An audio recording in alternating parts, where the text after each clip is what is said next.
आज जो है वैशाख शुक्ल की पूर्णिमा है और बुद्ध पूर्णिमा भी है, उसकी आपको बहुत सारी शुभकामनाएँ। तो आज जो है वैशाख पूर्णिमा है और एक और चीज़ है, क्या है? जो वृंदावन में ठाकुर है ना 3 हैं, जैसे बांके बिहारी जी हो गए, राधा वल्लभ हो गए और राधा रमन। तो आज जो है राधा रमन लाल जी का प्रकटोत्सव है। आज के दिन ही वो राधा रमन लाल जी प्रकट हुए थे। जो फ़ोटो लगी है ना वो राधा रमन लाल जी की है, जो आप स्क्रीन पे देखेंगे।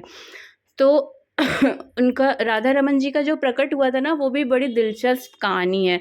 ये जो राधा रमन जी हैं ये गौड़ी संप्रदाय के मतलब गोस्वामी के जो जी द्वारा प्रकट हुए। एक बार क्या हुआ था, गोपाल भट्ट स्वामी जो है वो गंडकी नदी में सूर्य भगवान को अर्घ्य दे रहे थे स्नान करते समय।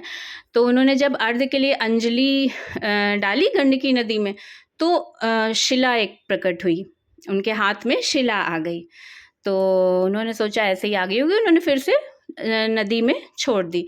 फिर उन्होंने अंजलि बांधी तो फिर से शिला आ गई। ऐसे करते करते उनकी अंजलि में 12 शिलाएँ शालिग्राम जी की आ गई।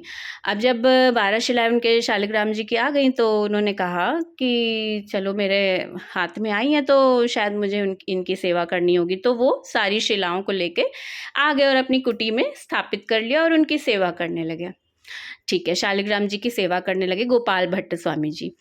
तो एक बार ऐसे क्या हुआ, वृंदावन में जो ठाकुर हैं जैसे बांके बिहारी जी हैं, राधा वल्लभ जी हैं, तो जो बड़े-बड़े सेठ लोग होते हैं ना, सेठ जी होते हैं जो बहुत धनी होते हैं, धनवान होते हैं, तो वो लोग क्या करते हैं कि वृंदावन के ठाकुरों के लिए बहुत अच्छी-अच्छी, सुंदर-सुंदर पोशाक और आभूषण ये सब लेके आते हैं।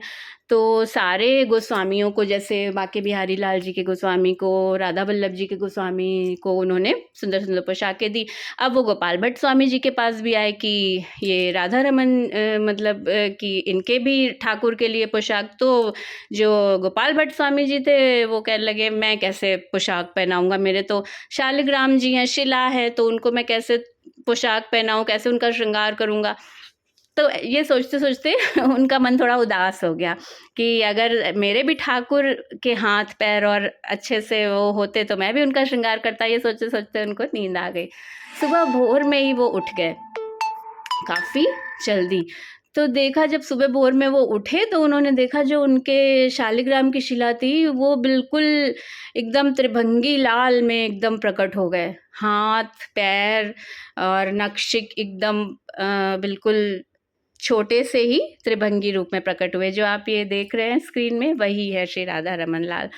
तो जब उन्होंने ये देखा तो बहुत ही प्रसन्न हुए गोपाल भट्टदास जी। तो फिर उन्होंने बहुत सुंदर सारे गुरुजनों को बुलाया और सब किया उनका मतलब उनका वो किया, पंचामृत अभिषेक किया और उनका अच्छे से उनका मनाया, प्रकटोत्सव मनाया। और तब फिर उन्होंने उनको सुंदर वस्त्र और आभूषण धारण कराए। तो ये जो राधा रमन लाल जी हैं वो शालिग्राम से प्रकट हुए हैं।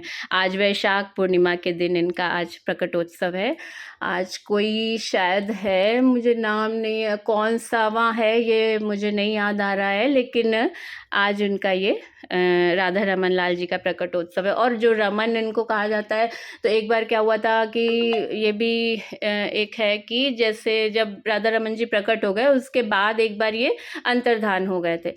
तो फिर क्या हुआ था कि राधा जी ने इनको रमन नाम से संबोधित किया, तभी से फिर इनको राधा रमन कहा जाने लगा और राधा रमन जी के रूप में इनकी पूजा की जाने लगी। और आज भी जो ये गोस्वामी जी का परिवार है, मतलब गोस्वामी जी का ही ये गौड़िया संप्रदाय के राधा रमन लाल जो हैं और गौड़िया संप्रदाय के द्वारा आज भी सेवित हैं। और बाकी जो 11 शिलाएँ शालिग्राम की हैं वो भी वहाँ पे विराजित है, उनकी भी पूजा अर्चना होती है। और जो ये एक शिला से ये राधा रमन जी प्रकट हुए थे।